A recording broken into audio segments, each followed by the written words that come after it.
All right, let's do it live on a First Friday edition of the program. Mirlibo, the great Z, awaiting Coach downstairs, and I see a lot of the people that are important for him to talk are headed that way, so we'll hear Coach here off the top here in a couple minutes. Can I ask you a question? Who adjusts these knobs in the middle of the night every night when there's nobody here? I don't know. Because right there when you came in, oh, baby, I almost got you blew out. Oh. I know it. And then yesterday there was nothing. Beef. I don't know who's coming in here doing sneak podcasts. Are you doing sneaky BPAs? I haven't Nobody's been here aware since Monday. I don't know what you're talking about. Dom, the great Dom. I cannot be blamed for this one. Yeah. He has a real toe walk. Look at it. It's a forward lean. Gait. Look at how it gets. A little his bit heel of a lean. Gets right off the ground immediately. It really doesn't ever. Yeah, that's true. It's a heel strike, but then quick up. Quick up. Yeah, it is a quick Looks up. fast. It does. I feel like you would be. Yeah. So we'll have Coach here. I'm guessing prominent among the topics will be the conversation around Myles Garrett and his health and what's going to happen with all that or what that could look like. According to various reports, he is not in the facility today. Okay. And according to members of our local media, who I'm sure were no doubt briefed on this by our football team, Browns not expected to practice today due to injury. Joel Bitonio, there is no concern that he will not play in the game. And then that'll be a full stop there. Taven Bryan, Jadeveon Clowney, Myles Garrett, Jeremiah Owusu-Koramoah, and Denzel Ward. Back ribs. Suffered when? I don't know.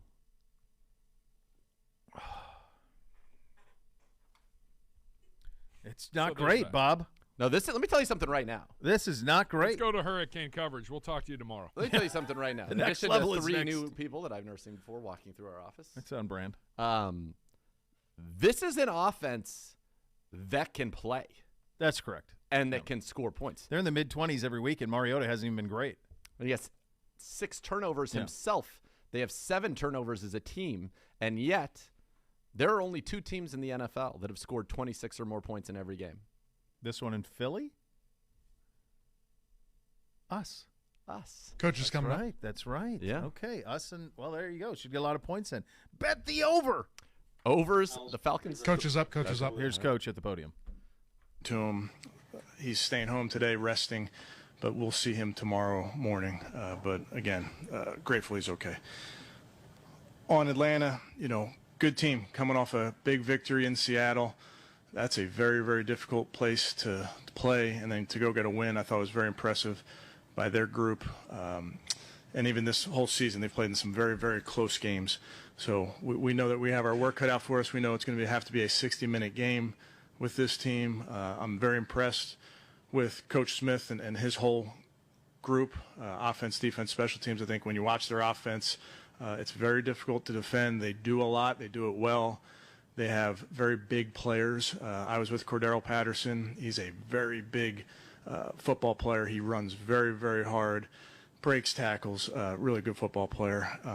And then on the perimeter with Drake London and Kyle Pitts, a big physical football players, active, great ball skills, very good rushing attack. So definitely have our work cut out for us. Defensively, it's a Dean Pease defense, which means they do a lot and they do it well. They can max drop into coverage. They can max blitz, and they do it. They understand the defense. I think he's got speed at all levels. I've been very impressed watching his group running the ball. And then special teams, you got to be about your business. It's a very good unit. Obviously, Cordero being a threat there as a kick returner. So a bunch of good players on their team, very well coached. So we're going to have a very good week of practice to head down to Atlanta.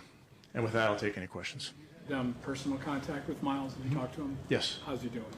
Yeah, I think he's doing okay, and again, I'm grateful that he's okay, and we'll see him in here tomorrow. I know you guys would always take the cautious approach with any player, but even more so given the accident and severity of injuries, those kinds of things. For whether or not you would consider playing him on Sunday. Yeah, I think I'm not ruling anybody out on Wednesday, so we'll kind of do what we always do, which is take in information every single day. We'll see. Is the trauma of going through an accident like that a factor in your decision? Yeah, I think you take everything into account, Marla. But I think like we do with anything, you have to, it's case-by-case basis. And really, I've spoken to him, but get to have him in the building tomorrow and talk more in depth. Kevin, I know it's only Wednesday, but do you begin the process assuming he won't play, or do you keep it just 100% in the middle? Yeah, I don't think you can do that. I think you just put your plan together. Did he need a further evaluation today at the hospital? Is that why he's not here? No, just resting. This is a cautionary tale for your guys. I know you told them right before they left for the mini-bye to be extra careful and take care of each other. Is this another example of be way more careful? Yeah, I think you want your players to be safe in all aspects of life. That's no different than every day just messaging to our guys to be safe. Did you get any sense that the rest of the team was shaking at all? I mean, the pictures are scary, the videos are scary. No, I'd say, Scott, just because it was the off day, you know, they were gone for the day, so I wasn't around them on those days, so I can't speak to that. But again, Myles is these guys are a teammate, you know, very important. So very grateful that he's okay. Today, is he closer to playing?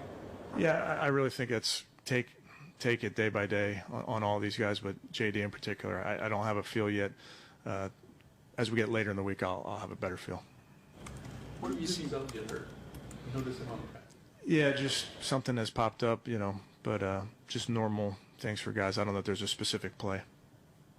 From Alex right there early, I'm guessing he would be one of the guys called upon if Myles and or Jadeveon can't go. Yeah, I think we've talked about Alex a bunch, and I've been consistent what I say about him because he's been consistent with what he's done. He's done a nice job when he's in there, going all the way back to the spring when he got reps as a young player. Everything was new and continues to be new for young players, but I think he's growing in his role. And besides Alex and Isaiah, obviously you guys have Isaac, who's kind of been back and forth this last month and a half or so. Just what have you guys seen from him as he's been kind of on this unconventional path here? Yeah, I think that happens a lot, Ashley, with the roster rules and how they're written.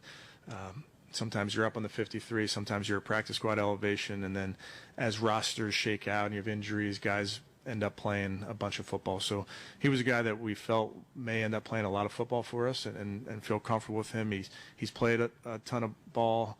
He's a physical football player, very smart. So happy with Isaac. Atlanta's RPO offense, how does that affect the defensive line? Yeah, I mean, I think their offense, Tony, really affects all three levels of the defense, not just the defensive line.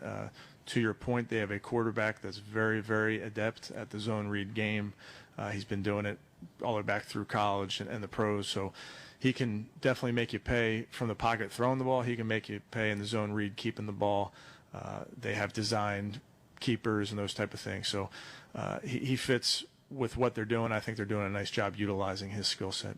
Does it rule out anybody on that injury report? No. And how difficult on a Wednesday when I think it's 5 defensive starters aren't going to be out there? Yeah, that's, again, I think that's kind of the nature of the NFL. I think you look around the league, everybody's dealing with injuries in some form or fashion, so it's nothing new. With, being with Cordero up in Minnesota, are you surprised at all that being able to make that transition from receiver to running back in the way he's thrived in that role? Not surprised because I've seen him do it. I think he's an unbelievable football player. I think he's a great person also, which probably is most important, but he's just with the ball in his hands, he's special. When we had him as a young player, he was a receiver and then kind of transitioned him into a role where we gave it to him very similar to we had Percy Harvin before Cordero, so we kind of used Cordero in that role and gave him the ball, and he's just a special player. Coach O'Shea had him in New England, so a lot of familiarity with Cordero, but unbelievable football player. Option so successful in college, and we've seen it have success at the NFL. There was a lot of conversation a few years ago whether it could translate, and I think it kind of has translated. What makes it so difficult to defend, even at this level where the players are bigger and faster and stronger? Yeah, I think there's a lot of offense. I mean, in particular, Atlanta, they run a lot of offense. They're not running one style of offense. They're doing a really nice job of implementing different attacks. So whatever you want to call that element of it, whether it's zone read or whatever, it's got a lot of nuance. I think they have good football players. I think they're doing a nice job of running plays that give defenses trouble. And some plays give certain schemes trouble. So they've evolved in what they're doing week to week. Kevin, it looks like they stand their ends a lot, and almost sometimes looks like a pseudo 3-4. Obviously, you guys like running the outside zone.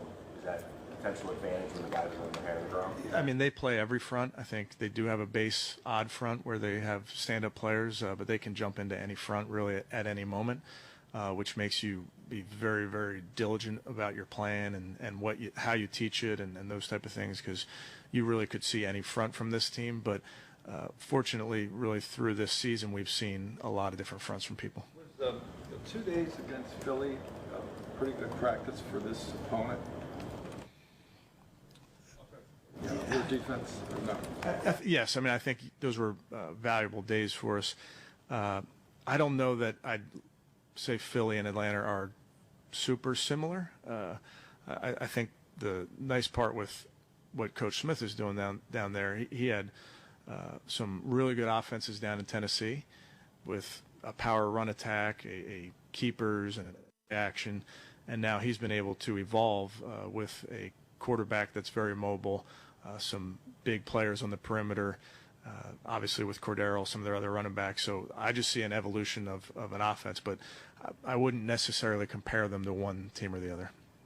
What challenges does it present when he lines up wide? And do you have to make a choice then? Do you treat him like a receiver versus a tight end? Yeah, I mean, it's hard because you kind of, if you treat him as a receiver, you're getting smaller. You treat him as a tight end, you're getting bigger, and he can line up everywhere, and you don't know per play where he's going to line up. So that's the beauty of having versatile football players, and he's a really good one. I think everybody sees the tape, sees what kind of special talent he is. But it's only 3 games, but right now you have more rushing yards and passing yards on offense. Are you cool with that, or do you think you need more passing yards over the long haul? I don't care. Wins and losses. The stat about Jed Wills having the second best pass rush win rate on a good side of things. What have you seen from him this year? I know health is one thing he talked about a lot. Yeah, I think that's a good place to start, Matt, is Jed's health. And when he's been healthy, he plays at a pretty high level. So I would agree. We're seeing his pass protection has been very strong. He's going to continue to be challenged by some of these elite rushers that teams have. He's going to be challenged this week. So continuing to stay healthy obviously is important, but also continuing to grow and getting better in his technique is important too. You talk about Nick jump all the time, but do you feel like he might even be cutting better than he did a year ago? It just seems like he's kind of jump cutting and sliding past guys when he gets up.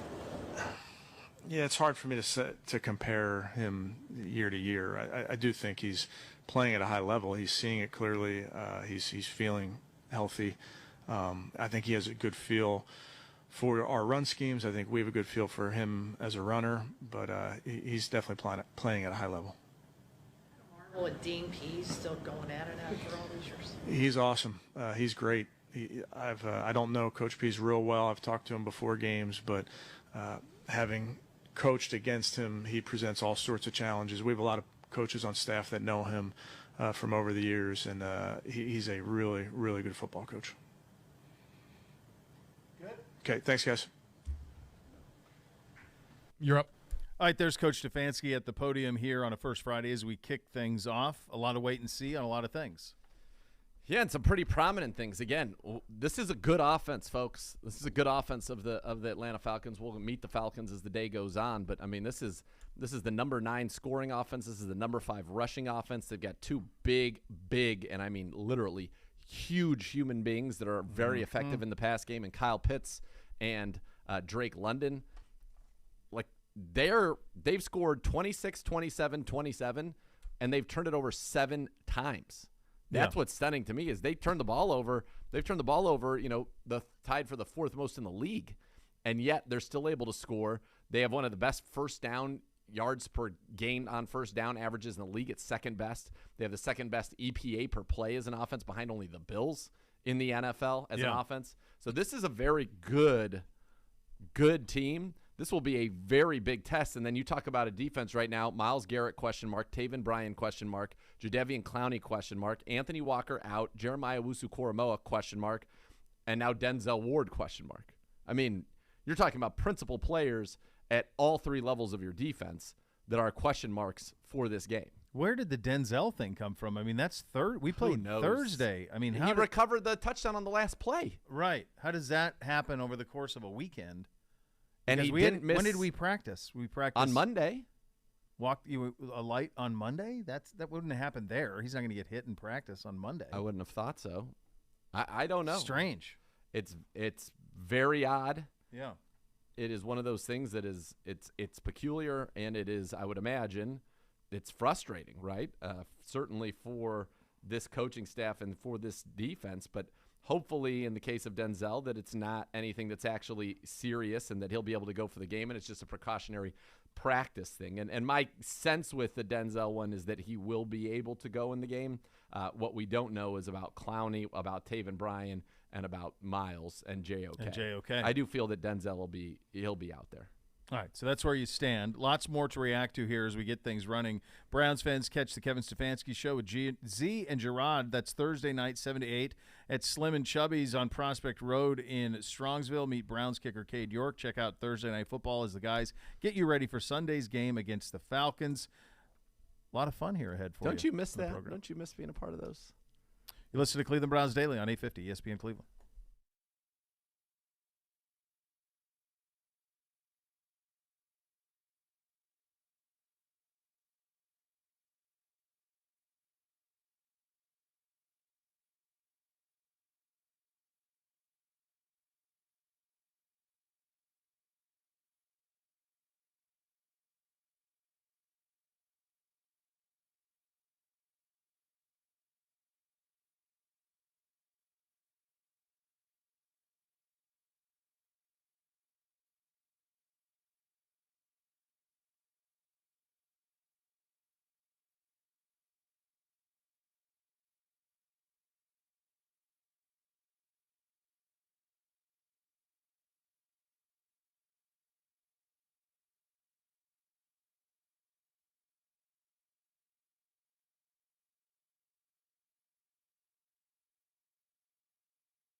My good friends, the Bath Authority gives you that bathroom of your dreams.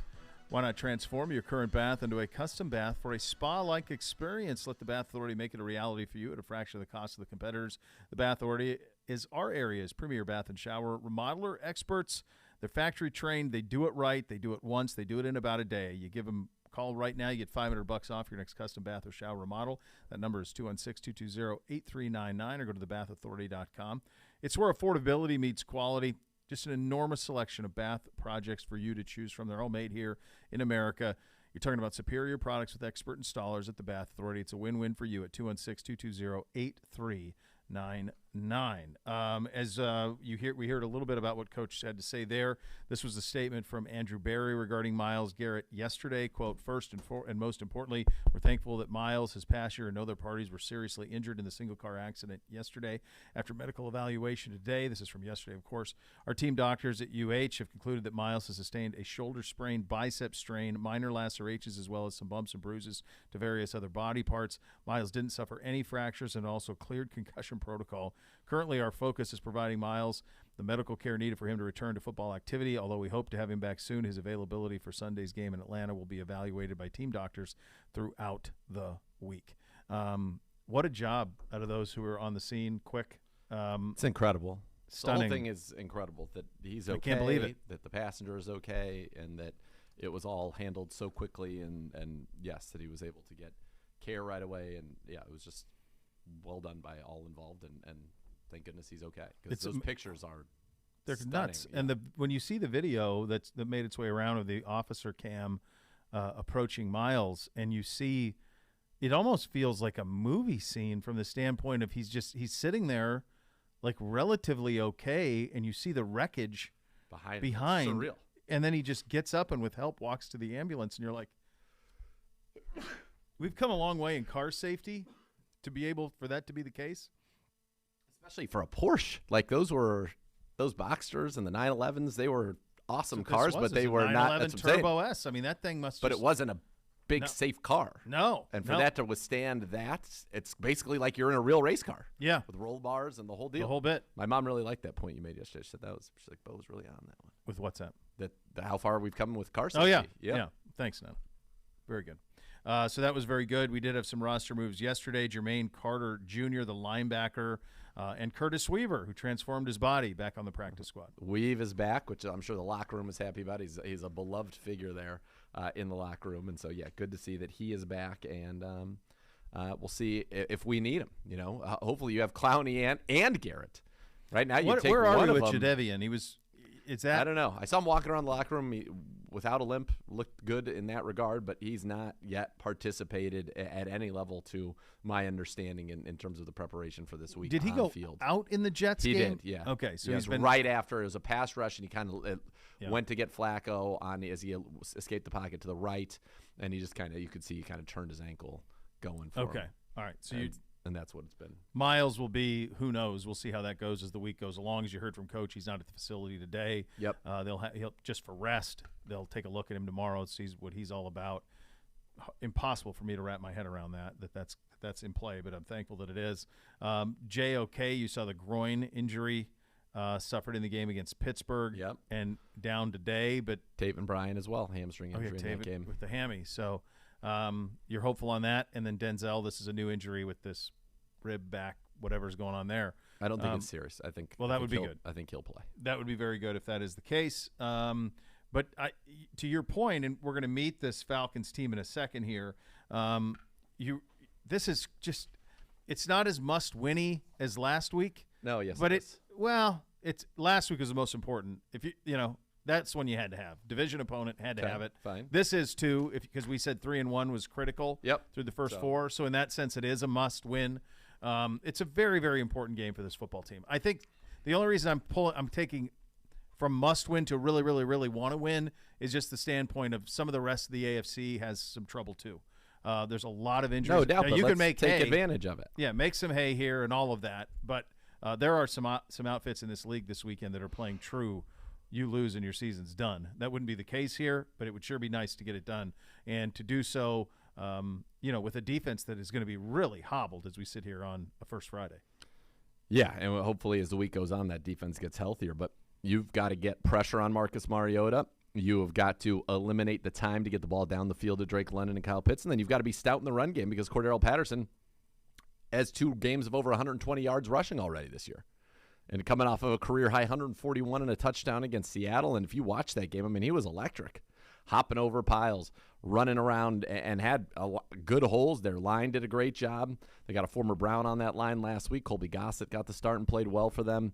They got a Pro Bowler left tackle and Matthews from that great family, a football family. And they're kind of fun to watch. Like, I wish it were not true. This is by far the most fun offense that we have seen, like, by leaps and bounds. Yeah. The Jets have some flashes because they've got some fun players and, Wilson and Elijah Moore and Breece Hall and Corey Davis and stuff. But this team is fun.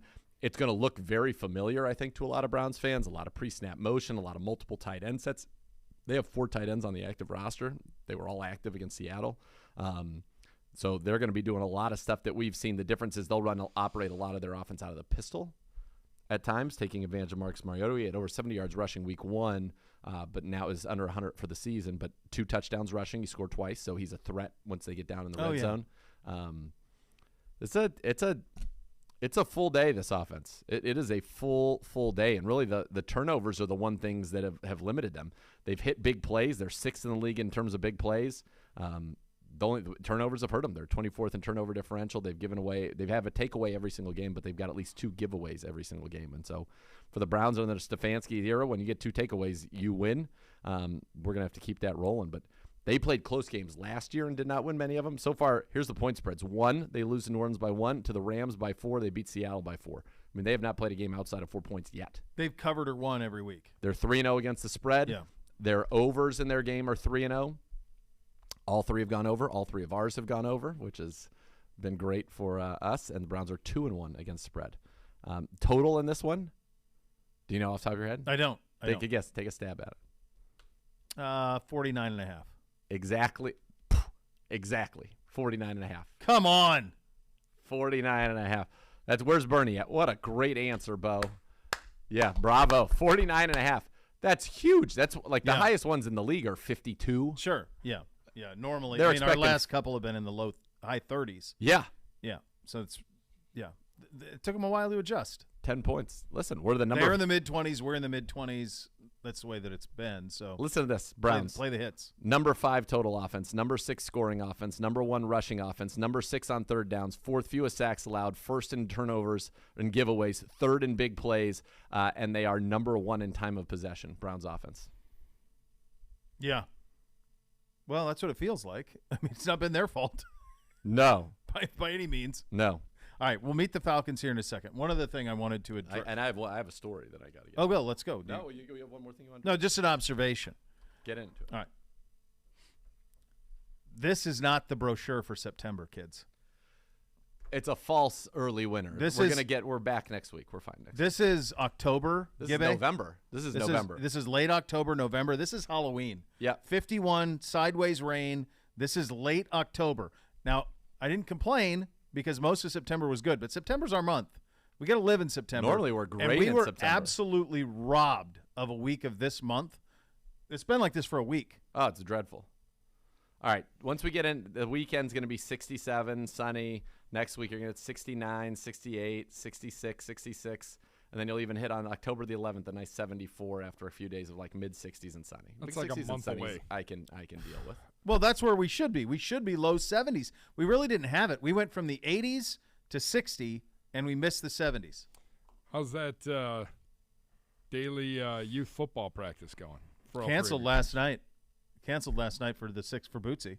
Shame. Coming off of a big win. I mean, this is untenable for their age group. Oh, God, in the slop? In the slop. So it's slop. It was 51 and downpour. By the way, as much as I nailed that score on that, boy, did you. Same with the canceling of the practice yesterday. Oh, you did. So we have a league that decides primarily if you cancel or not. So I got to make a decision because I got to take not Black Cobra because I coach his team too. So we got to go to practice at 5:30. Bootsy's at 6. So we all go in or not. So at 10 after 5 yesterday, I'm like, it's pouring sideways. It's 51. I'm like, I'm canceling it.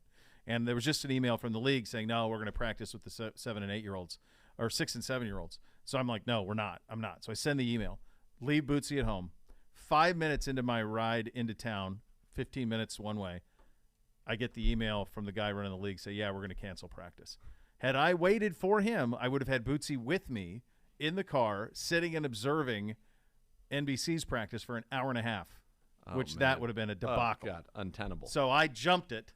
These type of decisions, you got to be a man in the arena. That's right. Man or mouse, and you were the man. So we got it done. So we had an NBC practice last night that was actually okay. Is he still loving the NBC? Is it still having the effect that you desire?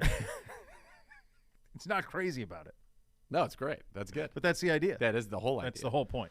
Yeah. So, 2 things. One, NFL says no change at this time for the Bucs-Chiefs game scheduled in Tampa, but they'll monitor. If the game is to be moved away, it will be played at the beautiful U.S. Bank Stadium in Minnesota. There is no other option for a dome stadium in America this weekend to play on Sunday. That's the only one. Everybody else is at home. They're in London. Right. Everybody else is at home playing in domes. What about the Saints? Are they consider that too close? Because the Saints probably are also too in close. London. Probably too close. Yeah, probably too close. And by the way, I've seen a couple tweets of this. It's on Twitter. It must be true. Sure. The Dolphins plane is taken off for Cincinnati. I think they've landed. But they flew like literally. They flew through next to the hurricane. Like yeah. literally like yeah. They went right up the coast alongside the hurricane. Yeah. Wow. So today, but that's a normal travel day, so they didn't have to expedite it any. No. And the Tampa group is down in Miami. Correct. Right? Their whole team's in Miami practicing. So Brady gets what he wants. He's playing in Miami, so he's going to get his Miami vacation there. Minneapolis. So that's because it is what it is. Well, where else? I thought, God, you'd want to go to Dallas, Houston, Atlanta. All of those teams are at home. Obviously, we're in Atlanta. Indy's at home. Detroit's at home. How do you? By the way, I guess it's like a Super Bowl, and it is a rematch of a Super Bowl. Yeah, in that stadium, beautiful. I guess they don't have the infrastructure to do it in Miami.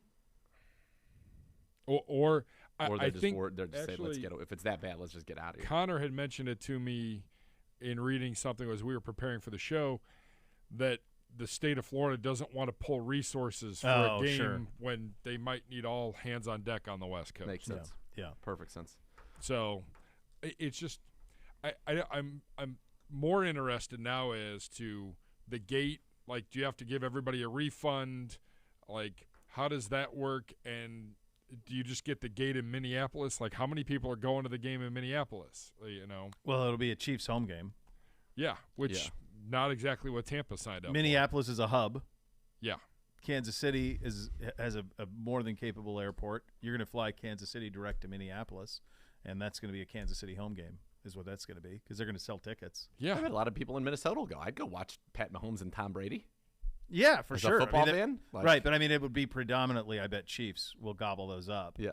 I don't know. Like, do they just resell all those tickets, or do your tickets count in Minneapolis? Like, tickets would have to count Minneapolis if you could get there. But I mean, if you're a Tampa resident, you're not flying to Minneapolis to watch football. Maybe you're out of there open until Friday. Right. So they're done. So I guess that's true. If you're out of there already, you're already out of. I mean, you're probably already out of there. So why not? Hey, let's. It's amazing. I lived there 6 years, and most of the people stay. It's crazy. Yeah, most stay.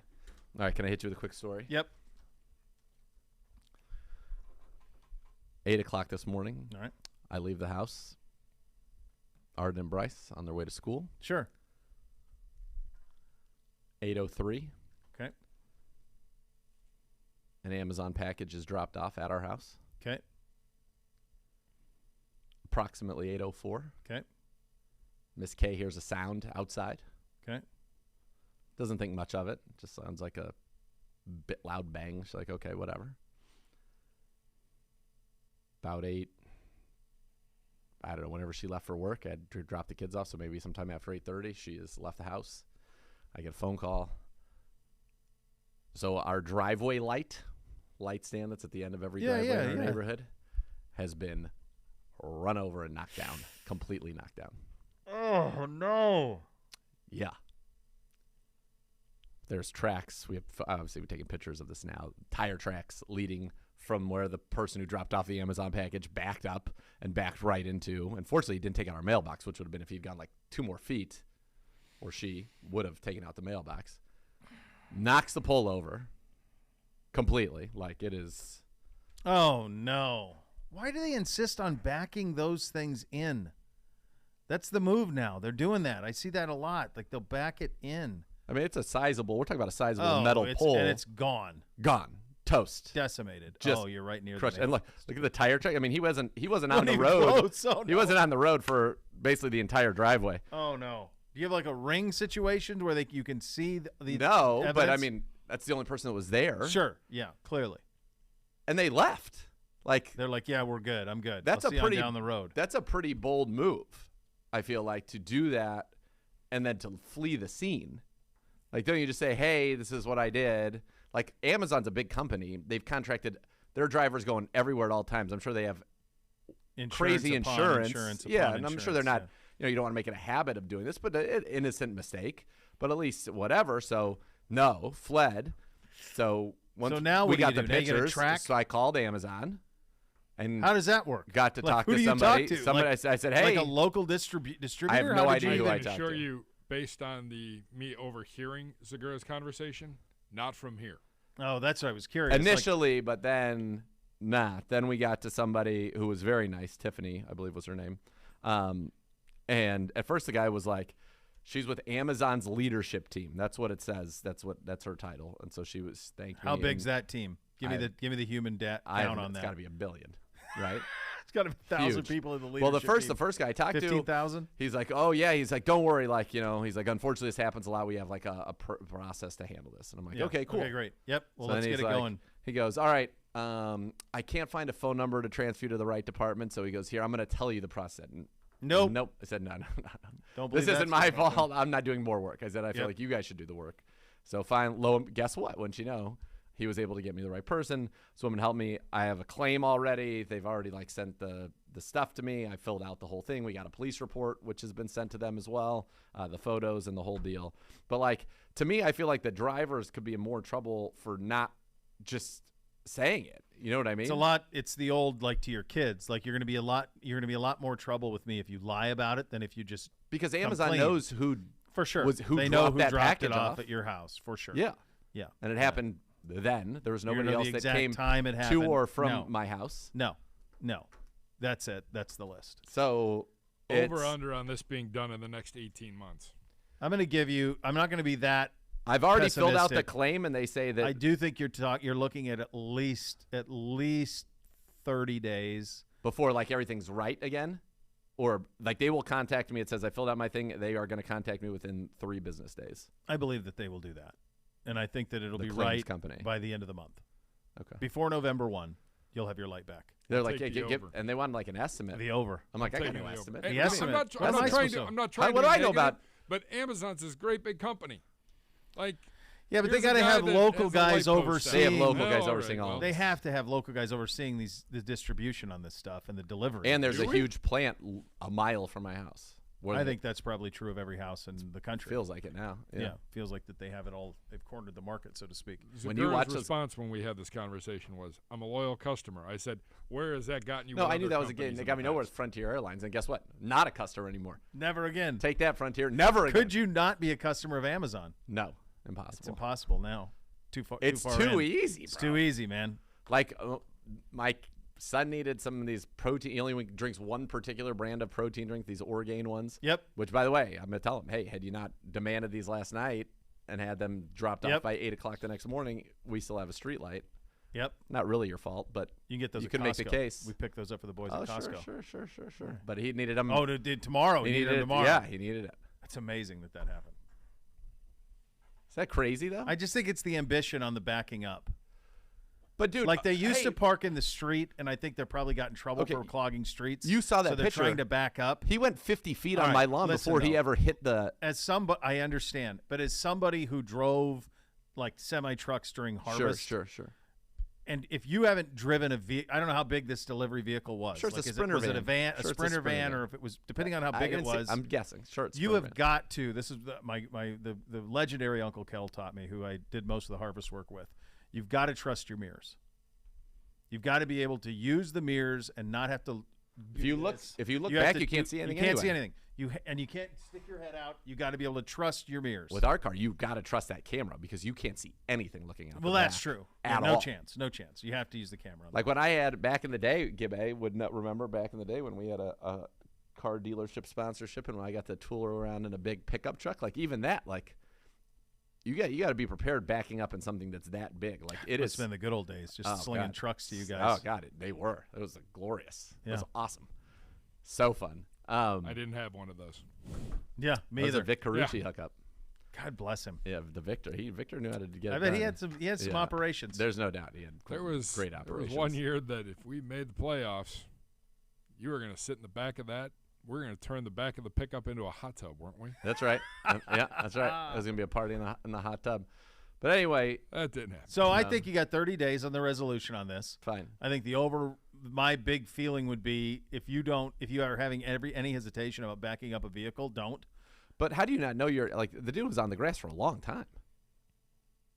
Like maybe he was looking, not paying attention. Probably that. The other thing could have happened is he could have been looking at the opposite mirror. Here's the other thing. And it's not a crazy driveway. It does have one turn in it, but it's not like this is like a long winding road. Yeah. But sometimes I say, just come on, hop it up there, hoof it up. Yeah, Get some steps in, and then you don't have to worry about these things. You don't have to worry about it. I think my guess is the directive is they want them backing in because they used to just park in the streets. Yeah. And so people complained about that. So now I think they want them pulling into driveways. And I think that's what's. I think you back into the driveway, though. I think you always want to back in, drive out. For sure, if you're capable. Well, if you're not capable of backing in, you're not capable of backing out. Clearly agreed, but I think that you have at least on the way in, you've already traversed the territory. So you should just do the opposite. Do the opposite. No, it's not what happened. There. Thank goodness for house manager Nana. She was on the scene right there. God, of course she was. She was so talking formidable. to the neighbors. Oh yeah, she had a whole she was on because it happened to the people across the street. And then, so at first, my first thought was like, is this like some vandalism that's going on like in our neighborhood where like some kids are out there being like, oh, let's knock over people. This is really fun. Like Ronnie and what's the one with the Can't Buy Me Love? Where they're hitting. Oh, yeah. Ronnie. Crapping people's houses. Can't do that. Can't do that. Yeah. What a terrible display. Like, he's your friend. Oh, man. Why did he go along with that? Because he had to do it to like prove that he was. No, come on. Like, there's a limit. Of course. It's a bridge too far, man. It's a bridge too far, man. Yeah, that was an intense scene. That really was. Yeah, that was a good one. They really turned on Ronnie. As they should. Yeah. He got caught up, man. Tucson. And then he's doing like anteater dances. Yeah, that was Tucson High, wasn't it? Tucson, it was. Where Danny went. Yeah, that's right. All right, we will meet the Falcons coming up next. You're listening to Cleveland Browns Daily, brought to you by Bally Bet. Coming soon to Ohio on ESPN 850 Cleveland.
Bo here for my friends at Renew Home Exteriors, offering high-performance products that are durable, long-lasting, cost and energy-saving to transform the look and efficiency of your home.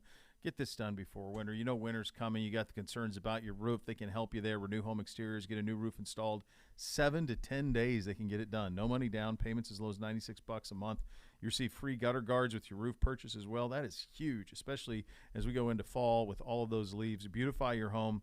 Premium siding, roofing products at lower prices with Renew Home Exteriors. Visit renewestimate.com for more. And time to meet the 2022 Atlanta Falcons, a team that I thought at the outset of the season, I'm not still totally convinced, but I thought at the outset they were going to be one of those teams in the conversation for C.J. Stroud, Bryce Young.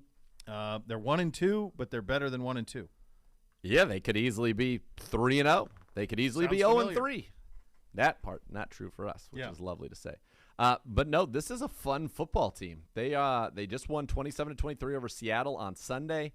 Cordero Patterson, career high 141 yards rushing and 1 touchdown. He was the NFC Offensive Player of the Week.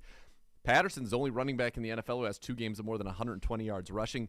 He is number 3 in the NFL in rushing right now. Nick Chubb is number 1. He is number 1 in the NFL in terms of yards per carry. He's averaging 6.2 yards a carry is Cordero Patterson.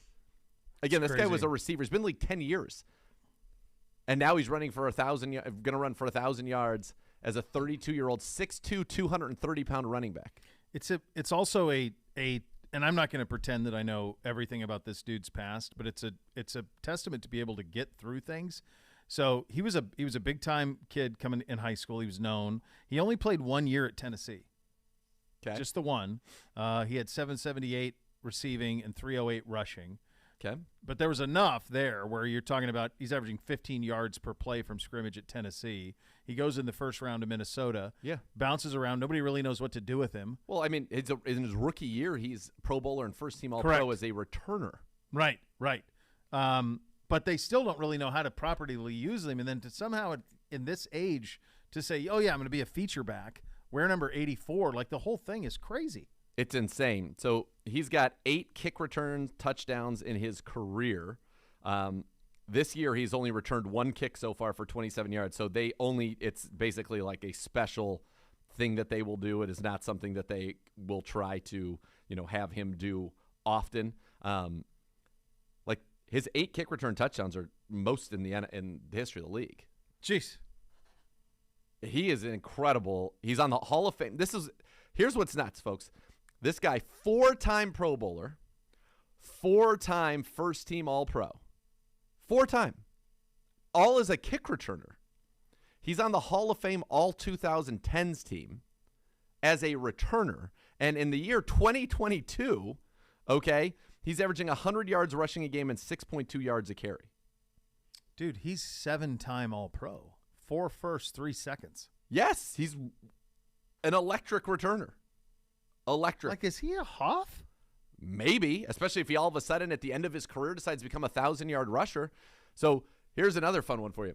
Since the beginning of last season, the start of 2021, if I threw this stat at you, and obviously with the setup, you obviously know who it is. Yeah. He is one of them. There are only 4 players in the entire NFL with 900 or more rushing yards and 500 or more receiving yards since the start of last season. Austin Eckler, Leonard Fournette, Najee Harris, and Cordero Patterson. You know that he has so I was thinking about this from Devin Hester, because Devin Hester's usually the one you think of when you think of best return guy of an era. Hester's only got 4 All-Pros. He's 3-time first team and 1-time second. This guy's got 7. So he's yes. Then yes, he is a Hall of Famer. How about this? He has 920 yards rushing in his 2 years with Atlanta, beginning at the age of 30. He didn't really become a running back until 30 years old. Rushes for 618 and 6 touchdowns last year. He's already rushed 49 times. Last year he ran for 150 the whole season. He's run 49 times in 3 games, 302 yards, 2 touchdowns. He had run for 1,017 yards in the prior 8 seasons combined. And he's run for, not even in a full, obviously in just 19 games, he's run for 920 and 8 touchdowns on the ground. He's rushed for 8 touchdowns prior to joining the Atlanta Falcons in his career. I mean, it's just It's stupefying. It is. Last year was also the most receiving yards he ever had in a season, 548 playing running back for the Falcons. Now, he's only got 4 catches for 28 yards so far this year. That'll pick up as the season goes on, I have no doubt. But you're talking about somebody who their top scrimmage yard season was his rookie year, 627 in Minnesota, then 501 in Minnesota. This is 2013, 2014.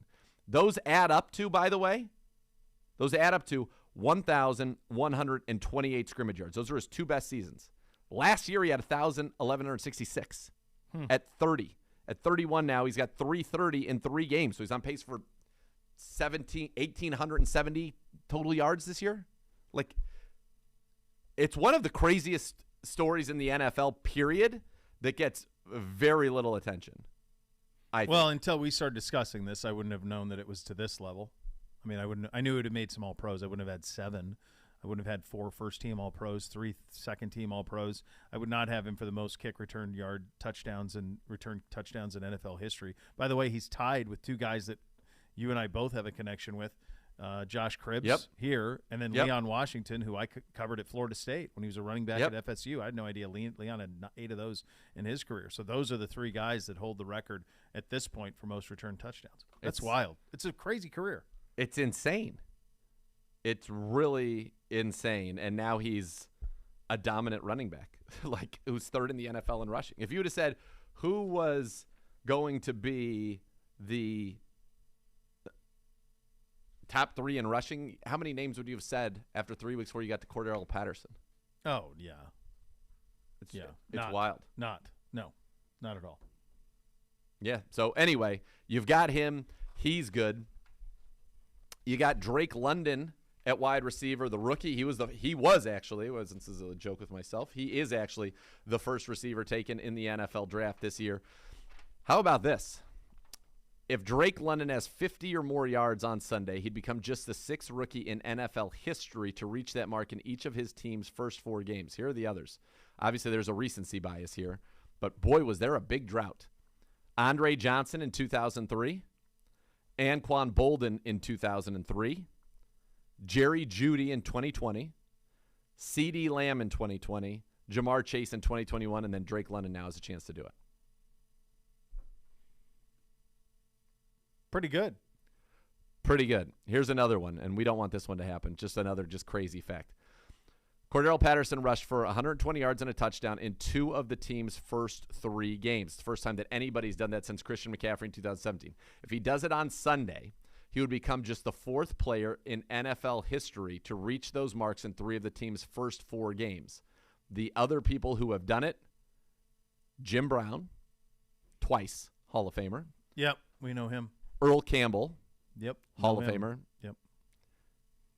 Ahmad Rashad's groomsman, Orenthal James Simpson, 1975. By the way, the last time that anybody did this ever was the year 1979, Earl Campbell. Jeez. So, like, he's doing... It's heady stuff, man.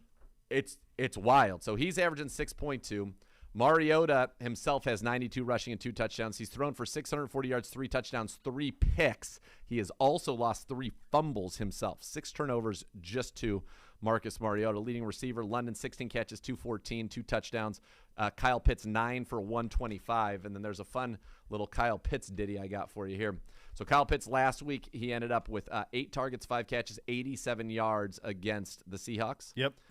That's more receptions and receiving yards in week 1 and 2 combined. He had 4 catches for 38 yards after the first 2 games. Falcons, 4-0 when Kyle Pitts has 80 yards receiving in a game, 4-12 when he does not.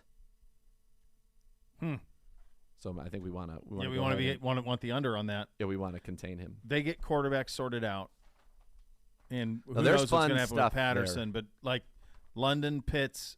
Remember, Ridley's back next year. The 3 of them will be one of the most elite pass-catching tries. London's the real deal. I mean, you watch him, he's the real deal. Their offense, they are absolutely not afraid to get you in one-on-one situations, take shots down the field. Their defense is all new. 9 of the 11 starters are new. The only guys that are back, Grady Jarrett, who's got 2.5 sacks already. He's a 2-time Pro Bowler.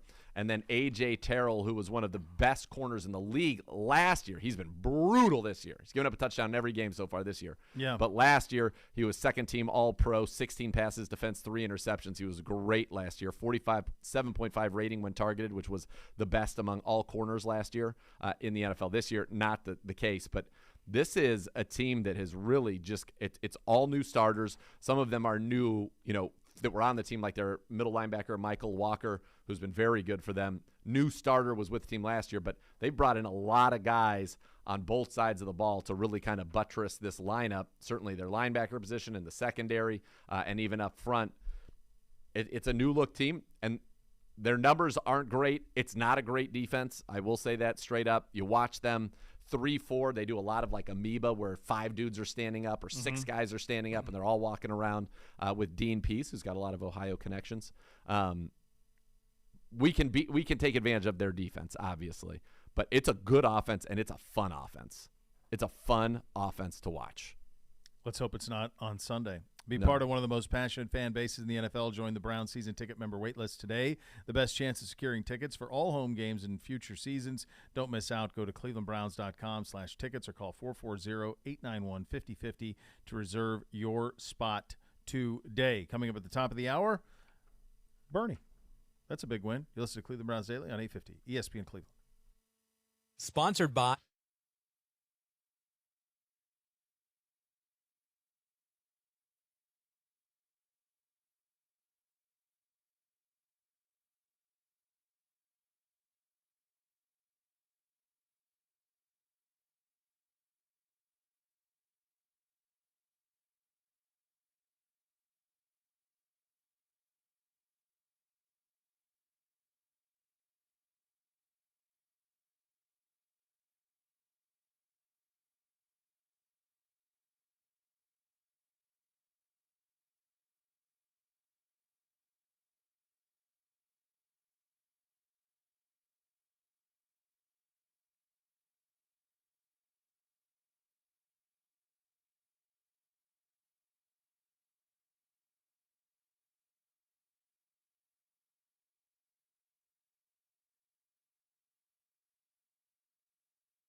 While you depend on your Browns to win, you can always depend on OBM because we can tackle any size office. Call 216-485-2000 or visit ohiobusinessmachines.com. Let's head out on the hotline, the Twisted Tea hotline, in fact, for a visit with our good buddy, the legend, Bernie Kosar, joining us on the hotline now. Last we talked, we were reliving the memories of Pittsburgh, and we can add another sweet memory to it after Thursday night, my friend. Pretty comprehensive. I just want to – you're an offensive savant, Bernie. When you see what Kevin Stefanski is doing the first 3 weeks with Jacoby Brissett, what do you like about it most? Wow. Good to be with you, Bo and Nathan. Yes. Absolutely good to be with you post a Browns W against our rival Steelers like that. So you're absolutely on point that I was fired up about watching what happened on Thursday night this past week on it. And not only – and again, not wanting to say this to be on the Kevin Stefanski or the Jacoby Brissett bandwagon, but what we talked about last Thursday at 2:00 in the afternoon was how thankful I was to be retired, because I thought the hurricane force winds weren't down in Florida, but were circling around Lake Erie and coming in off the lake, and to see those winds and see those conditions, and Nathan, me and you even joked with me about how calm it appeared at Berea then. But I know when you got down to the stadium, you saw what I was talking about with the wind and pregame and stuff. And to see how Jacoby Brissett threw the ball Thursday night, and granted, as the game went on, the wind did decrease and stuff. But at 8 o'clock, 8:30, 8:45 last Thursday night, it was not optimal conditions to throw. And to see Jacoby Brissett, and actually Mitchell Trubisky for that point too, really throw impeccably perfect spirals, to be able to carve the rock through those conditions on Thursday night was massively impressive. And then you add in Coach Stefanski, and we've talked at length over the last couple years of his creativity in the personnel groups, in his motions and shifts and pre-snap alignments and stuff. And for him to really incorporate the running backs, the tight ends, to see Chief and David Njoku really dominate in that game, and to keep the vaunted Pittsburgh Steelers defense. So, yeah, Steelers been having issues offensively, but boy, defensively, that's a stout defense. And to see the game plan, the masterful game plan of motions, shifts, personnel groups that allowed Jacoby Brissett to get into the game and get our team in the game was really artistic. It was a thing of beauty, and part of the artistry came certainly in the passing game with Amari Cooper and with David Njoku. And I want to ask you from a quarterback's perspective, I felt like Kevin Stefanski did a couple of things that were very, very good in that game. One, schematically, he knew some of their rules and was able to formationally get Minkah Fitzpatrick away from where the ball was going to be going. And then number two, the motion into empty. A lot of people complain about going empty, but when you have a team that plays man one and cover three predominantly, that motion is actually a great source of information from the quarterback. If a linebacker follows that running back all the way out, you know that it's going to be man. If they don't do that, at least the way that they played it, it's going to be zone. And I felt like that scheme against Pittsburgh gave Jacoby Brissett, the quarterback, so much information pre-snap that he had the answers to the test, and it felt like that aided his efficiency. What does a quarterback expert like yourself, Bernie Kosar, say about that? Well, I'm sitting here, Nathan, listening. That is like the master's program, coaching, teaching point. And for the young listeners, young quarterbacks in particular out there, that's absolutely a true teaching and coaching point that absolutely is paramount to what's transpiring out there. Absolutely.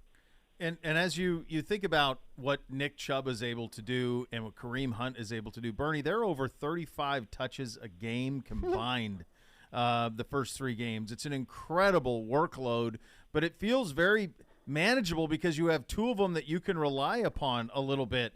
Do you think can you keep this up at this rate with the two of them?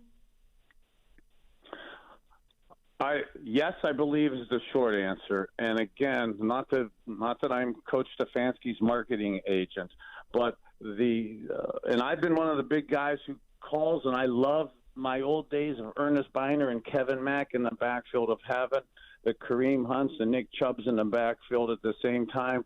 But the way he's manipulating the workload, almost again like an artist, knowing when to put guys in and keep guys fresh. And I don't believe he's overusing the guys yet. And attributing a shout out again to Coach Callahan and the offensive line, because the holes that they're creating and the seams that they're creating is massively impressive. So to be able to almost get to the second level before you're taking hits, before you're taking some of the big hits, is absolutely, I think, helps on the workload part of it. But for right now, I really like the mix of game planning, of personnel groups, and utilization of the guys in the short run, and also with an eye on how that could materialize in the long run. And God, I don't want to get ahead of myself in the first quarter of the year coming into week 4 of the season, but you absolutely could see that there is no team that wants to play against a strong physical running game like this at any point in the season, let alone at the end of the year. So this is something where I think Coach Stefanski also will be highly cognizant of the workload, like he has been up to this point in the year. All right, Bernie, take us in the mind of a quarterback, the art of the quarterback sneak, because Jacoby Brissett, I feel like, is as good as anybody. He's 35 for 36 in his career. He is 6 for 6 this year, 6 first downs for the Browns via the quarterback sneak. And it almost feels like they just need to get 9 yards on the first. They start off with 1st and 9 rather than 1st and 10 like everybody else, because he is such a weapon in doing that. Yeah, absolutely. Again, Nathan, but spot on. Jacoby, I want to give him as a quarterback guy, and a guy who loves to see the quarterback get his dues in terms of the credit. He's absolutely, with his size and his ability to get the feel, finding that ability to convert on third down. And a shout out though again to Coach Callahan, our awesome guards and center. And when Nick Harris / JC Treader retired, when Nick got hurt in the first preseason game, it looked bad from an offensive line perspective. But what they're able to do with our center and 2 guards in moving forward in conjunction with Jacoby Brissett, I don't think I'm going out on a limb giving up any Browns information or any Browns game plan. But Nathan, I concur with you.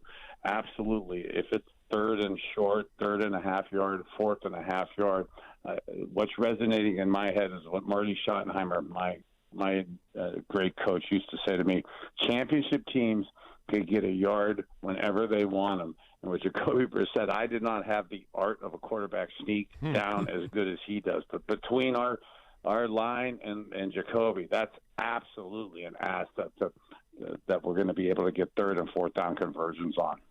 Bertie, one of the things that I think is most remarkable about watching Jacoby play through these first 3 games is his misses don't miss in a way that's going to hurt the team, if that makes sense. He's very accurate. It's like he puts it only where his guy can catch it, and if he doesn't, the ball falls to the ground. But not even that has happened that often. The layups are layups with him. So I guess what I'm curious about, and I'll acknowledge that I didn't have this. I didn't know that he was this accurate. I didn't believe that he would be this good right out of the gates. Did you? Well, I got to follow him, finishing my career with the Dolphins, being with my Miami roots. I got a good chance to follow him over the last couple years with that. I thought and knew of his ability to carve a spiral out. I knew of his ability to have good accuracy, but to have amazing accuracy, and again, to go back to the wind and conditions last Thursday night, to have accuracy, the ability to put the ball under pressure situations in horribly conditions, to still maintain that that spiral, that accuracy, the ability to put that ball where only his guy could get it, to where he has that ability to also get rack afterwards. I mean, he's absolutely playing at a level that's impressive to watch.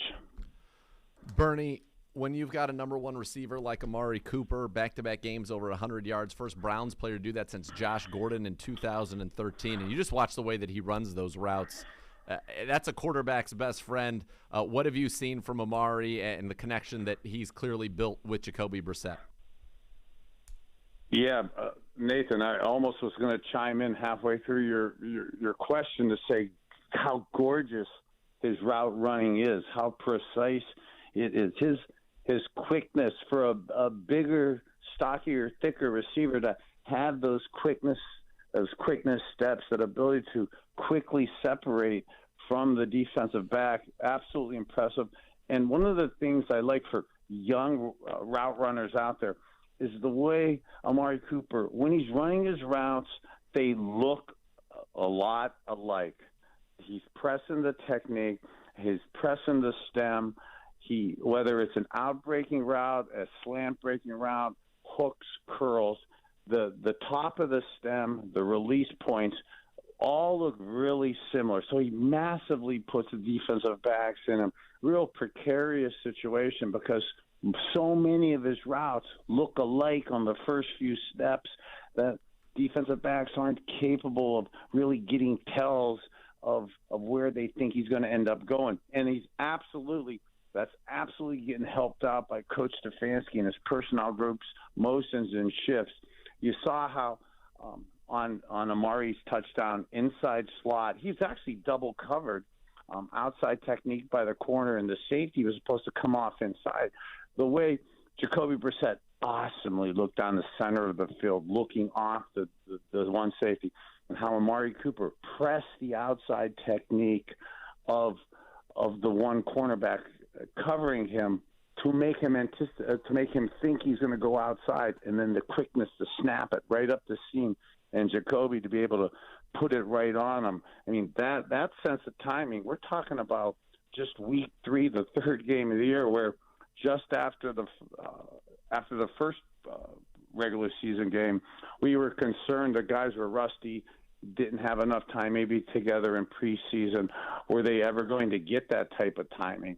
Before the month of September is over, to see we have already obtained that sense of timing is an incredibly positive sign for us offensively and for a team right now. All right, let's talk about something near and dear to your heart. The Chief, career-high 9 catches. You know, we'd seen him do good work as a blocker the first 2 weeks, but we kind of unlocked him. And frankly, Bernie, I'd like to see more about it. How about you with the Chief? 9 catches, 89 yards, and a touchdown against the Steelers. I absolutely concur with you. And, Nathan, I love you even more because when you started out that question with, I'm going to talk to you about the U, I thought you were going to ask about the outcome of that game. No. This is a friendly show. So thank you so much, my brothers, for taking it to the Chief with 9 catches on 10 targets.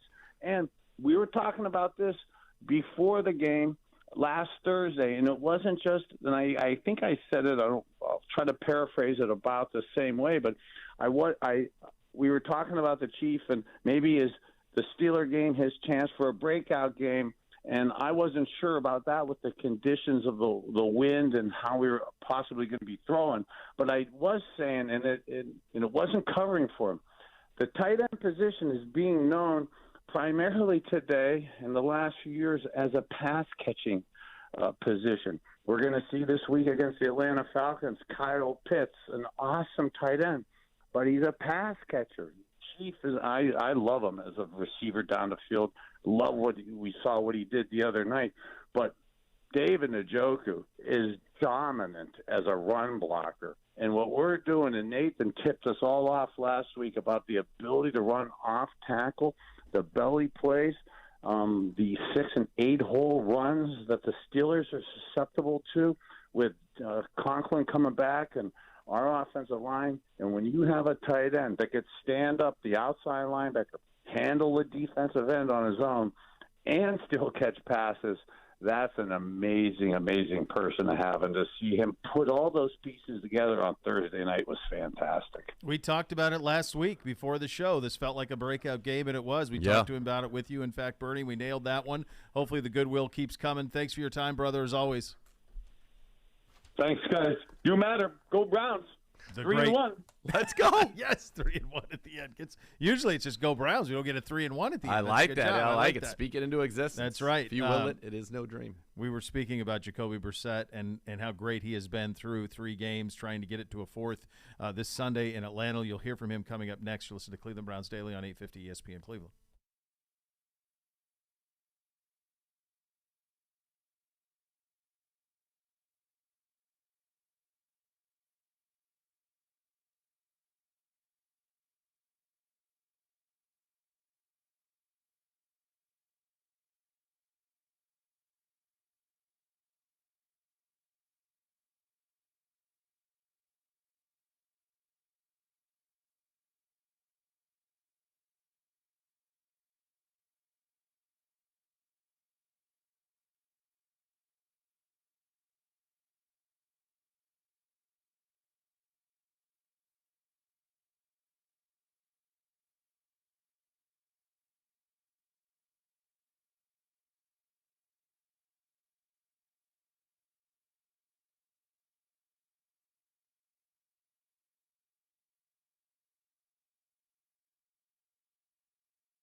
The Bath Authority gives you that bathroom of your dreams, guys. They can do it for you in about a day.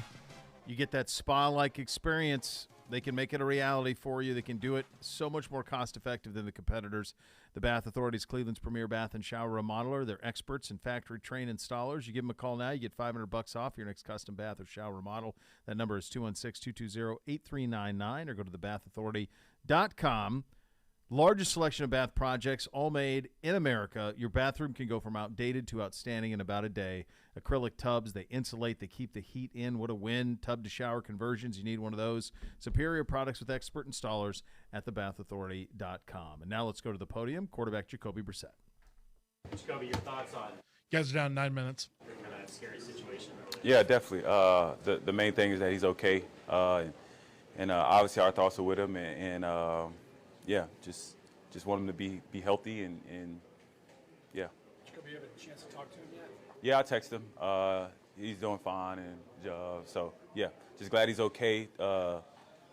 Tough, scary situation, but glad he made it out safe. As his teammate and as his friend, what do you hope he kind of eases back in? Are you encouraging him to take his time, anything like that? It's not necessarily your call. Yeah, it's not my call. He's grown, so I'm sure he'll make the right decision for himself. And I think, in the grand scheme of life, the best thing is that he's okay. Did you see the picture of the car?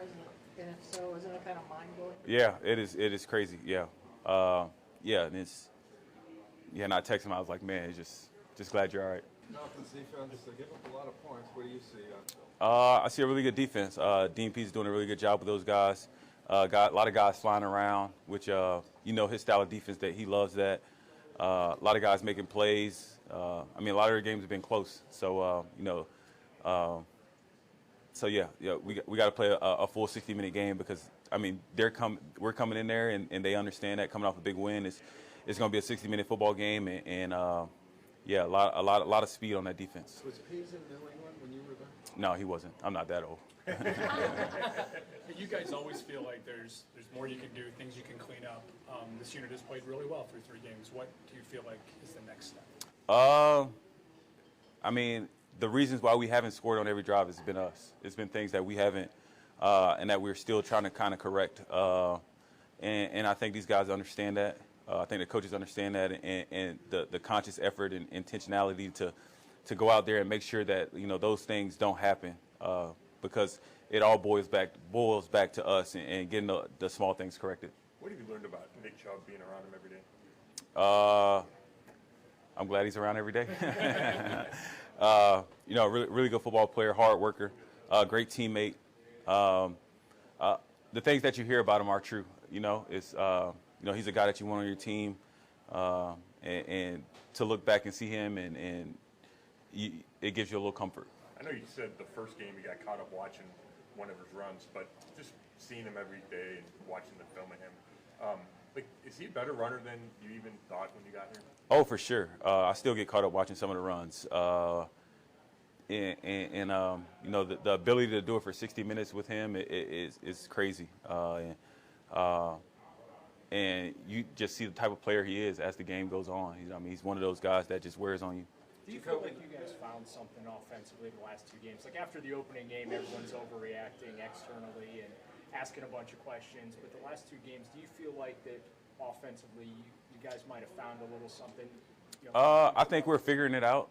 It's still early in the season, and we still got a lot of, questions for ourselves that we're answering. And it's just finding ways to, like I always say, score one more point than they do. But along on that journey, we're figuring out what type of team we're going to want to be,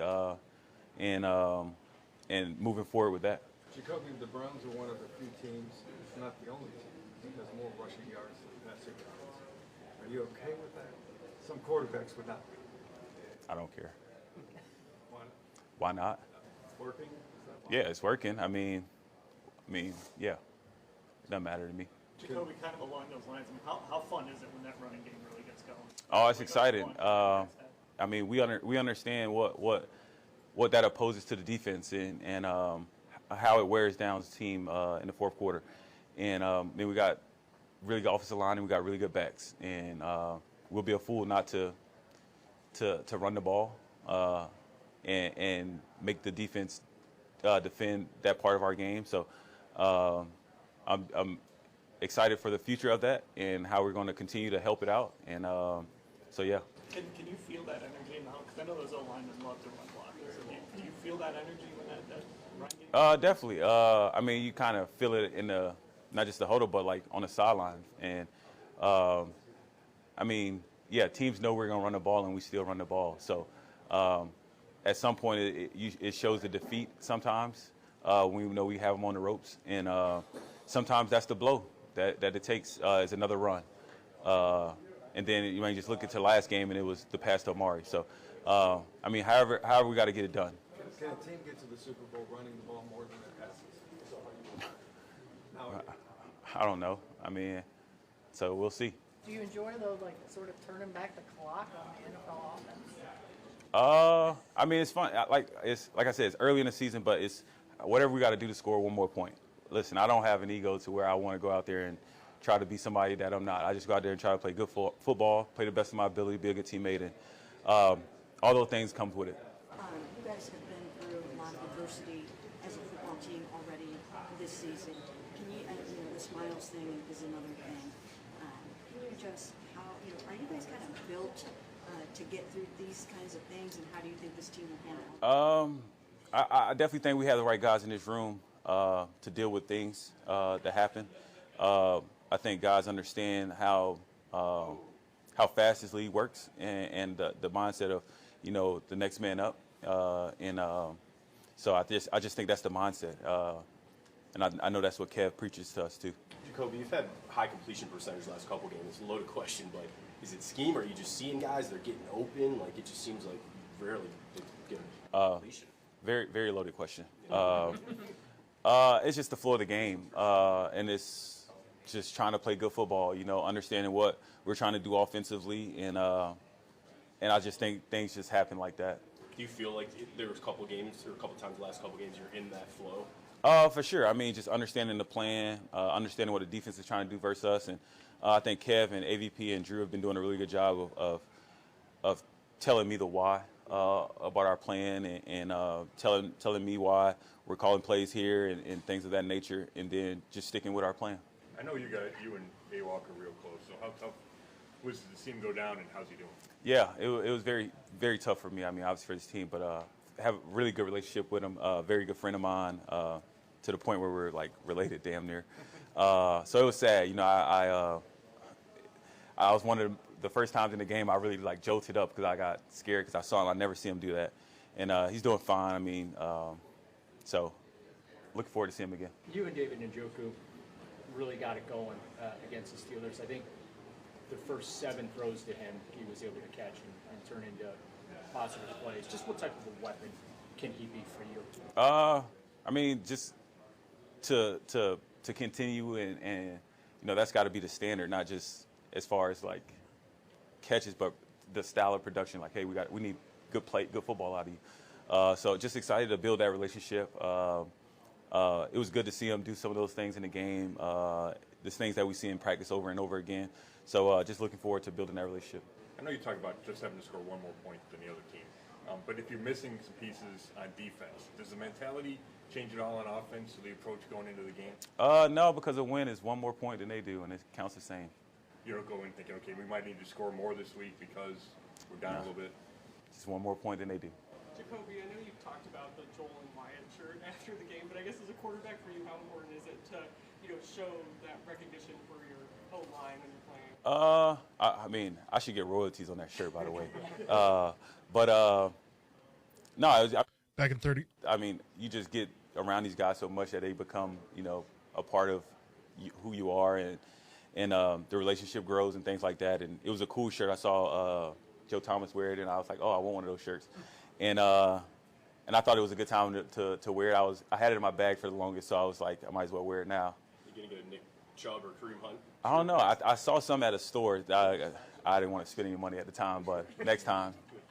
Have you figured out how to get Chubb to talk? He talks to me. I just don't think he likes to talk to you guys. You're up.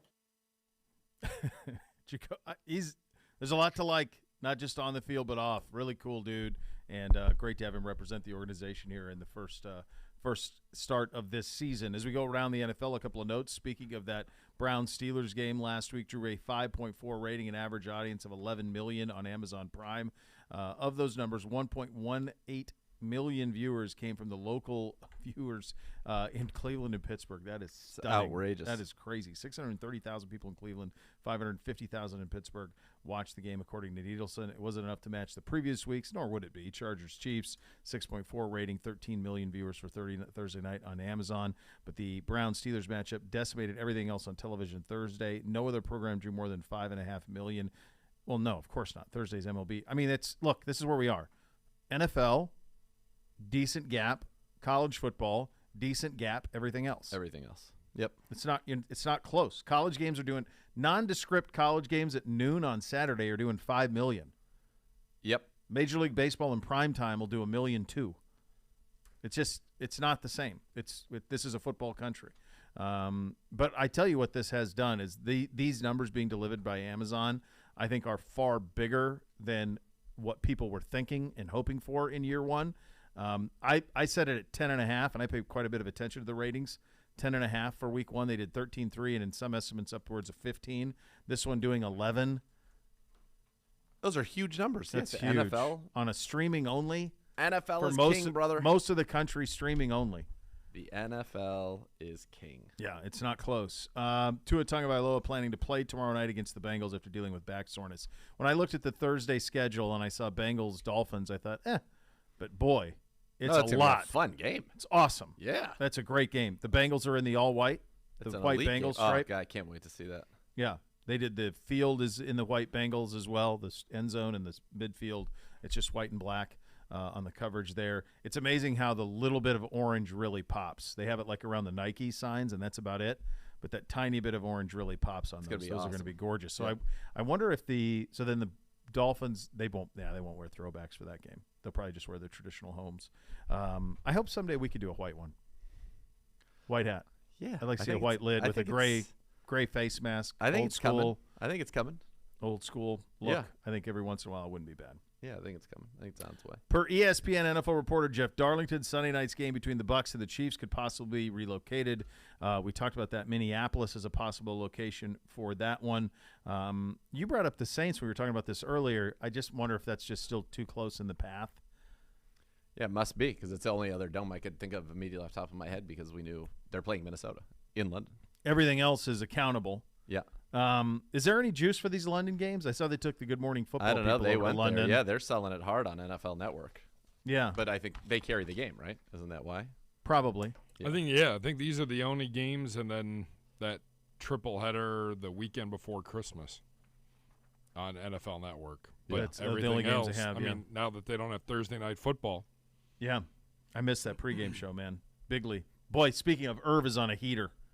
Irv right now is all out of his time. mind. He's all time. I can't This get is enough. peak Irv, even more than playmaker Irv to me. Oh my God! On our group chat, I can't get enough. As soon as there's another piece of content that comes through, each one's better. When he's licking his fingers. How about the one I sent you and Hoff last night of him in the sun? Why is he sweating? I have no idea.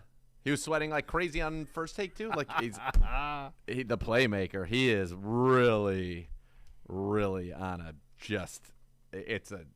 It's cool to see. Where are his glasses? How about how he's like, I don't have them. I'm blind. I'm can't blind. see anything." Yeah, I'm blind. I'm blind, baby. It's just like everything he's doing is gold right now. Why is it that because he originally comes out of playing his career and goes to ESPN, and then it didn't he was on the prime time and countdown, all that stuff. It kind of fizzled pretty quickly. Dion was on CBS. That's a great gig. That's one of the prime plum gigs. No, it is the that most. gig. I think my hierarchy could be a color commentator, like the A-list, next to Nance, and then the next best job is the studio job. It's CBS NFL Today. That's it. Because of the pay, the work required, tremendous. You're basically responsible for coming up with 7-second thing to say about every team. But you're not even responsible for it. Somebody else will come up with it for you. There's nothing to even – it's just – It's all researched. It's all planned. It's rehearsed. It's done. And then you have to do some stuff at halftimes or highlights, and that's it. But not even all of them have to do that. No. That's where I'm calling it right now. I'm planting my flag. That's where I want to see it. That's where I want the Hoff. After he's inducted, I want him to be on NFL Today. I feel like it's time for them to refresh that show a little bit. Yeah. And I feel like he'd be a perfect So who's on it now? Oh, they still have Sims and Boomer. And Cower and Nate. Yeah, Nate gave it a nice jump when he jumped on. But I think they could use another one. The other three, a little stagnant. Yeah. Yeah, the other three have been the constants, though, since Sims got pulled off of the Nance by Romo. Decades, dude. Well, other than Sims. He jumped in there when they pulled in. him off the A-team for Romo. Yeah. Yeah, that'd be a nice landing spot for Hoff. I'd like to see that. Elk and Elk. Serious lawyers, serious injuries. Call 1-800-ELK Ohio for a free case review. Elk and Elk's a proud partner of your Cleveland Browns. We go one-on-one with the Chief coming up next. You're listening to Cleveland Browns Daily on 850 ESPN Cleveland.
Cleveland Browns Daily on 850 ESPN Cleveland.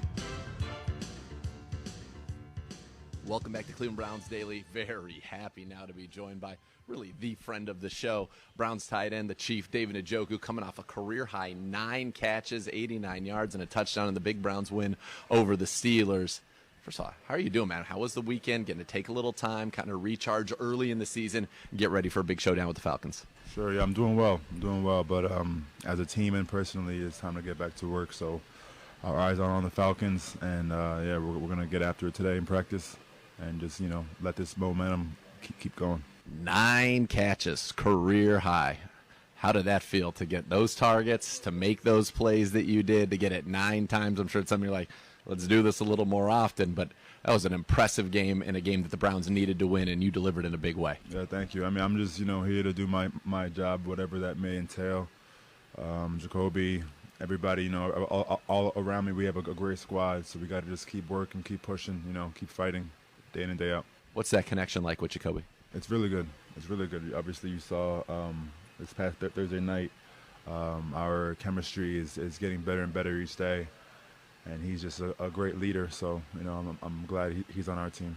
For you personally, and I know that you get all the praise here when you're blocking, and I think it's easy for people to see when you catch 9 passes, right, and 89 yards. It's harder for people who maybe don't understand the game or understand your role in some of those pin pulls and the things that you do when you're blocking. You enjoy both, though, right? I sure do. What do you love about blocking? The aggression, I think, just man versus man, it's a beautiful thing. The best thing ever invented was competition. So just, getting after it, helping my team on certain plays, helping my team as the end goal to win games, it's what I'm here for. So a lot of people say, oh, the Browns, that's a wide zone team. Yeah, we do run the wide zone. We run inside zone. We run pin pull. We run power. We run a lot of things in this run scheme. In the pin pulls, often you're the person who seals the edge so that those guys can get around behind you and create those big runs on the outside.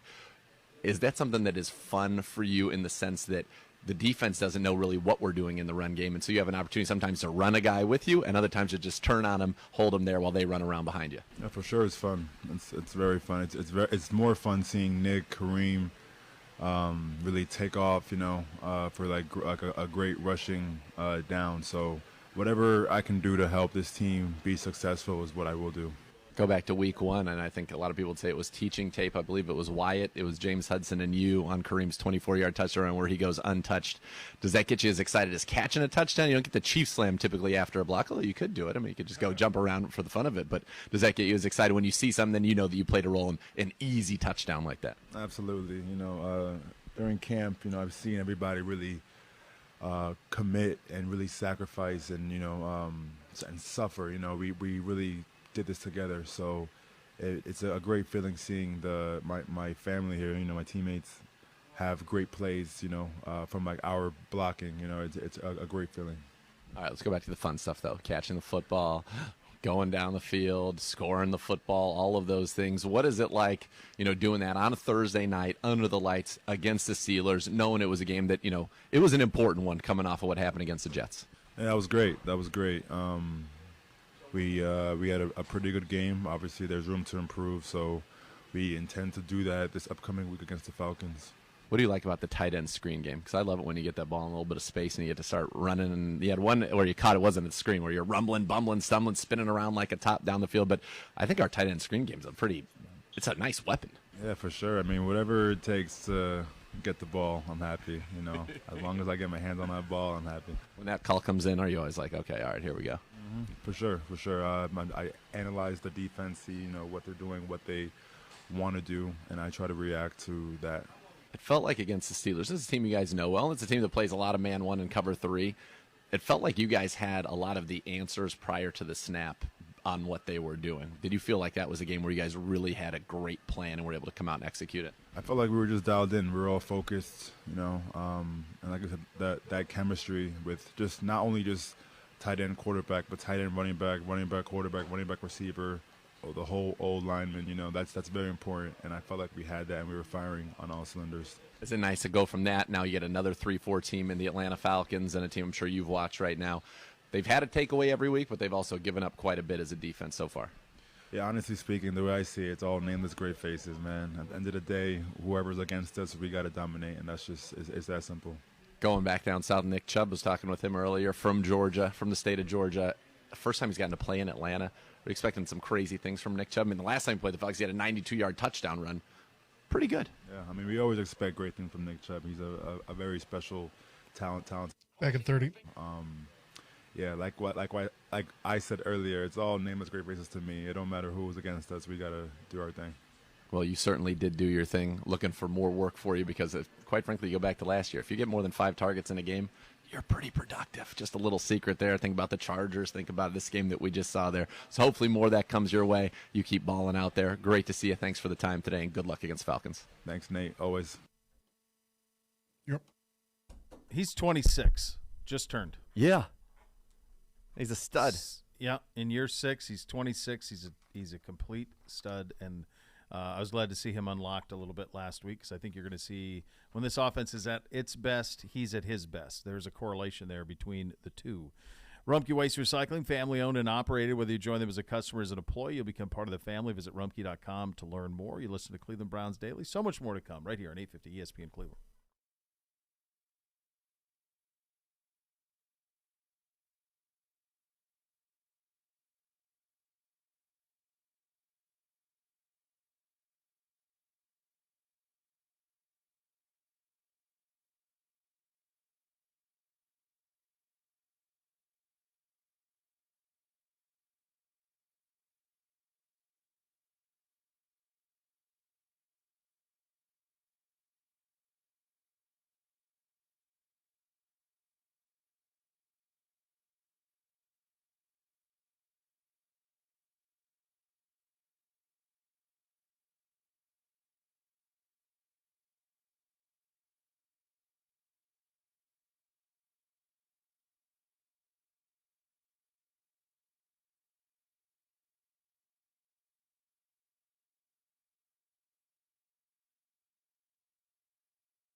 Catch the Browns preview show tonight at 7 on the University Hospital's Cleveland Browns Radio Network. Amari Cooper and the voice of the Browns, Jim Donovan, joined Ken and Gerard on the show tonight. Amari, that's a good get. Good job on that. Very good job. Look, we've got Browns backers everywhere, but we obviously have a lot of them on that southwest coast of Florida. So many Ohioans have places down there or have retired down there, and I know we have a lot of people who listen down there. Be safe down there. It's crazy. The images coming from Southwest Florida, that Fort Myers, Naples area. I've only been down there twice, but the 2 times I've been down there, it feels like it's Ohio South. You just throw an OH, and you're going to get a billion IOs coming back your way. Oh yeah. So that's terrifying. That stuff. And it's a helpless feeling when you're involved in it, and I can't imagine the people who are. So our thoughts to those people as they get through it. Florida always bounces back from this stuff, but gets decimated. And that looks what could be in play down there today. No doubt. It's First Friday. Make sure you act accordingly. Go ahead, Gibby. You have a quick thought? Working on getting the star of stars from Atlanta to join us tomorrow. God bless you. Orlando? Orlando. Let's go. I love that guy. Orlando. Guy's the best. Fantastic. That would change my outlook on Thursday. Normally Thursdays are a tough sell after a First Friday. Not now. Not anymore. Not anymore. Buckle up. The next level coming up next. We're back tomorrow. Cleveland Browns Daily, 850 ESPN Cleveland.